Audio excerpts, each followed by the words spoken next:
Calling all forward-thinking estheticians. It's time to redefine the art of skincare and embrace a revolutionary approach that begins with your client's skin cell health. I'm pharmacist Benjamin Fuchs, welcoming you to Truth Treatment Systems, where beauty begins at the cell. We believe you're not just a beauty professional, you are a healthcare professional. You want to make a positive difference and you want to make a good living, and we will help you do both. We're here to support your out-of-the-box thinking and empower you to question traditional products, outdated formulations, and old-school ingredients. Imagine a world where solutions to the skin's enigmatic conditions lie just beyond the horizon. At Truth, we're not just a skincare brand, we're a movement that encourages you to explore better solutions and find that aha moment that changes the game. You are an artist and a healer of the skin, and we're here to provide the canvas and the tools for you to create tailored protocols, leaving generic ones in the past. Sign up now at truthtreatmentspro.com and receive 2 complimentary mineral-rich electrolyte sheet masks. That's truthtreatmentspro.com, where healthy skin is beautiful skin. This podcast is sponsored by LAMPROBE. LAMPROBE is a popular aesthetic tool that enables skincare practitioners to rapidly treat a wide variety of common minor skin irregularities, or MSI. Red MSI treated by LAMPROBE include dilated capillaries and cherry angiomas, yellow MSI, cholesterol deposits and sebaceous hyperplasia, and brown MSI treated include skin tags and more. LAMPROBE MSI treatments are non-invasive and deliver immediate results. LAMPROBE can empower your skin practice with these new and highly in-demand services. For more information, visit lamprobe.com. That's LAMPROBE.com. And follow LAMPROBE on social media at LAMPROBE.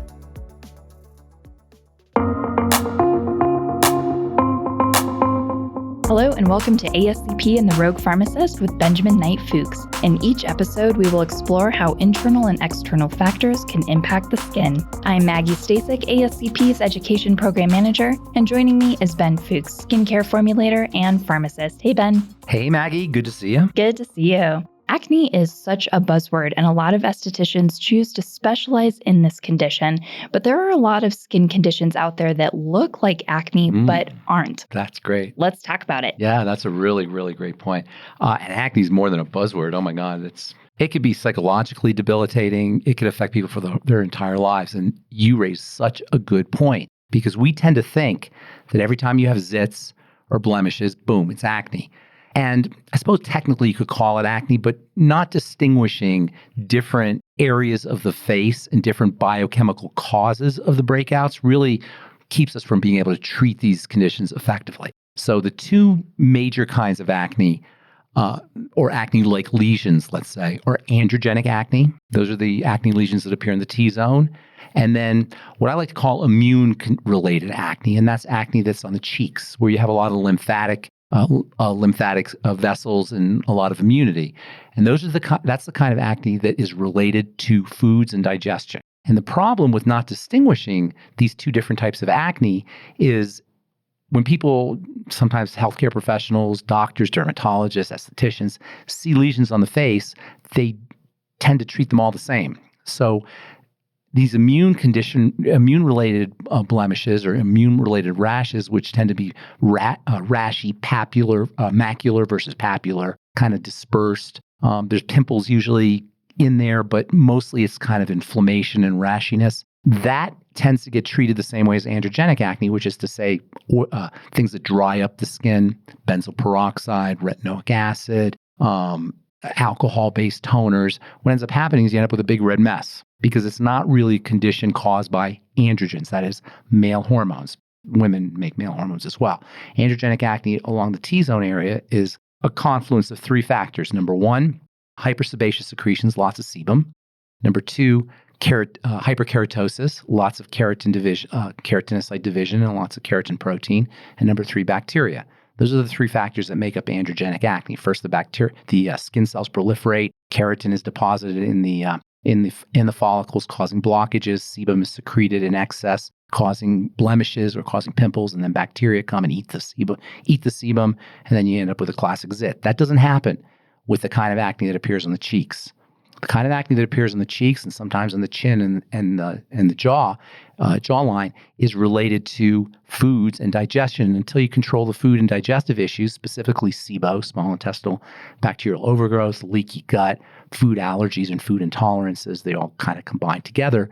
You're not going to have any success. And if you try to treat this condition with benzoyl peroxide and retinoic acid and alcohol toners, you end up with a big red mess and you don't treat the condition. The good news is that once you start to straighten out the digestive system, most especially by eliminating problem foods, although you can also do things like apple cider vinegar with your meals, digestive enzymes, probiotics, and various hyperimmune egg, which can kill excess bacteria inside the intestine. These various strategies, the condition disappears because it's an immune reaction. It's much easier to deal with this kind of condition than androgenic acne. Androgenic acne, you have to start to work with the hormone system, which is always tricky. This kind of acne on the cheeks, the immune-based acne, the lesions, that will disappear as soon as you correct the digestive issues. And that's what makes it, number one, so tragic, the fact that it's misdiagnosed and we try to treat it with the androgenic strategies. And number two, it's so easy to treat if you do it correctly. That I consider that to be the most tragic of all skin conditions. And I see people all the time with this kind of carpet-like lesion all over their face. And I just want to tell them, look, all you got to do is start working on your digestive system and eliminate problem foods. Oftentimes it's things like dairy or eggs or grains, just by eliminating specific foods. Now, you do have to do other things for the digestive system, but sometimes just by eliminating specific foods, you can have the condition disappear. To further compound the bad news is if somebody has this kind of condition, they're on the road to a lot of worse things, including autoimmune diseases, cancer, neurodegenerative diseases. All of these are also associated with the small intestinal bacterial overgrowth, or SIBO, or leaky gut condition that is associated with the blemishes. So the blemishes are also kind of they give you a barometer for how you're doing in terms of your overall health. And by controlling the blemishes and working at the level of the digestive system, you can prevent further problems down the road that are much worse than just cosmetic.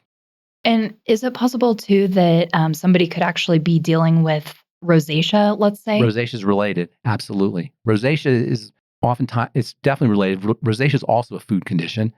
And people who have rosacea know that there's certain foods that trigger their rosacea. And they'll tell you to stay away from chocolate or spicy foods or alcohol and such. That alone just tells you that you're dealing with a digestive problem. Just the fact that foods will trigger it seems pretty obvious, right? If foods trigger a condition, obviously it has to do with food and digestion. But rosacea also involves a bacteria called H. pylori. Have you heard of this? I have, yeah. Yeah. So H. pylori infections are very common in people who have rosacea. H. pylori is a bacteria that lives in the stomach when stomach acid is suppressed. And this condition of low stomach acid, achlorhydria or hypochlorhydria, also leads to SIBO. Stomach acid is very antibacterial. So one of stomach acid's role is to help kill bacteria, but stomach acid's also involved in activating digestive enzymes. So if you don't make enough stomach acid, not only are you going to you may have bacterial overgrowth because you're depriving yourself of a very powerful antimicrobial strategy, but also you're not going to be processing your food completely. And incompletely processed food can also lead to SIBO. So using things like apple cider vinegar with your meals or betaine HCl with your meals, digestive bitters, things that stimulate acid secretion can help with preventing H. pylori. These days, they give you an antibiotic to kill H. pylori. But if you don't take care of the stomach acid situation, you may end up with the H. pylori coming back. They used to tell you that stomach ulcers, for example, were caused by too much stomach acid. I don't know if you heard that. And antacids are like the second or third best-selling over-the-counter drugs. Ironically, achlorhydria or hypochlorhydria, low stomach acid, is a much more common problem than too much stomach acid. And by the way, heartburn or GERD, gastroesophageal reflux disease, reflux that comes back up. A lot of people will think, oh, that's too much stomach acid. And so they'll take antacids. Ironically, SIBO, small intestinal bacterial overgrowth, which is caused by low stomach acid, is one of the main reasons why people get this reflux issue. So it's actually low stomach acid, not too much stomach acid, that can be responsible for reflux. And ironically, people will treat it by using antacids, making the problem worse. You often hear adult acne, quote unquote. Yes. And what is your take on that? 100% digestive and SIBO related. Now, it can also be related to hormones. specifically testosterone and estrogen. But as it turns out, hormones are also processed in the digestive system. So sometimes people who have adult acne, androgenic acne, will be dealing with imbalances in estrogen and imbalances in testosterone. In fact, that's usually what the cause is. So you can deal with that sometimes by doing your androgenic acne strategies, but I would be working with small intestinal bacterial overgrowth. In fact, I don't think there's a single chronic health challenge, skin-related or otherwise, that's not related to this dysbiosis or messed up gut bacteria, SIBO condition. And more we're finding that out. 5 years ago, people didn't even know what SIBO was. Now, if you go online and look up the research between SIBO and any chronic health challenge you can name, you'll see a connection. And is that something that someone themselves can balance by like probiotics and diet, or is this going to the doctor and getting medicine? No. Well, if you go to the doctor, they'll give you an antibiotic, kill the bacteria. The problem with that is antibiotics are kind of, they're not specific. They'll kill all bacteria. So you'll kill your good bacteria and you'll kill your bad bacteria. So that's not a great strategy, although it may work in the short run. Much better is to stop feeding the bacteria. And the most important foods that feed the bacteria are fermentable sugars. You've probably heard of FODMAPs, right? Yeah. FODMAPs sugars, those are FODMAPs foods. Those are the ones that feed the bacteria. Celiac disease, gluten intolerance, and those kinds of things can exacerbate the problem. But a lot of times people will go gluten-free and they'll wonder why they're not getting better. And that's because these fermentable sugars feed the bacteria. So the best thing to do is do a food diary. And that's where you see which foods make your problems worse. The interesting thing about bacteria in terms of SIBO is they will grow quickly.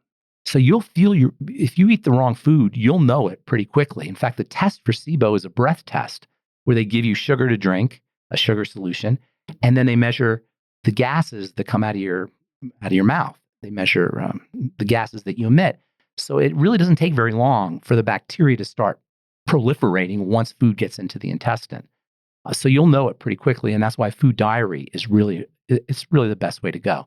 Real quickly, androgenic acne, male, we call it androgenic because it's related to male hormones, but I really want to be clear, women get male hormone acne too. Vitamin A and zinc are your two go-to nutrients. In fact, many cases of male hormone acne can be resolved just with vitamin A and zinc. Internally or topically? Internally. And topically can help, but internally really, because zinc is involved in hormone balancing and vitamin A is involved in how cells divide. The initiating factor in male hormone acne is rapid cell division.